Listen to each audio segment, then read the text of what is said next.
السلام عليكم اخوان، كنتمنى تكونوا بخير وعلى خير. جيت بغيت نختار عليكم واحد الفكره ديال الخير. نتوما عارفين باللي الشتا اللي داخله والبرد. الفكره بسيطه وما غاديش تكلف بزاف، ولكن في المقابل غادي تاخذ بزاف ديال الاجر في هذا الخير هذا. غالبا الا قلبتي الحوايج ديالك غادي تلقى بياسه ولا جوج ما كتلبسهاش نهائيا وغير معمره البلاصه.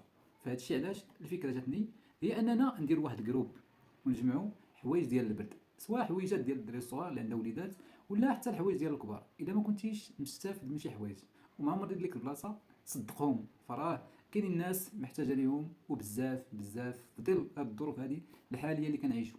فكنتمنى تعم الفكره وتلقى واحد الاقبال، وماشي بالضروره تكون غير فرفوت. ان شاء الله تعم في جميع مناطق المغرب. المهم عندنا هو نوقفوا مع بعضياتنا ونعاونوا بعضياتنا، حيت الاصل في الدين هو تعاون خوك المسلم. والسلام عليكم. وكنتمنى تبارطاجيو هذا الفيديو هذا باش توصل لبزاف ديال الناس اخرين وفي مناطق اخرى. السلام عليكم. ان شاء الله.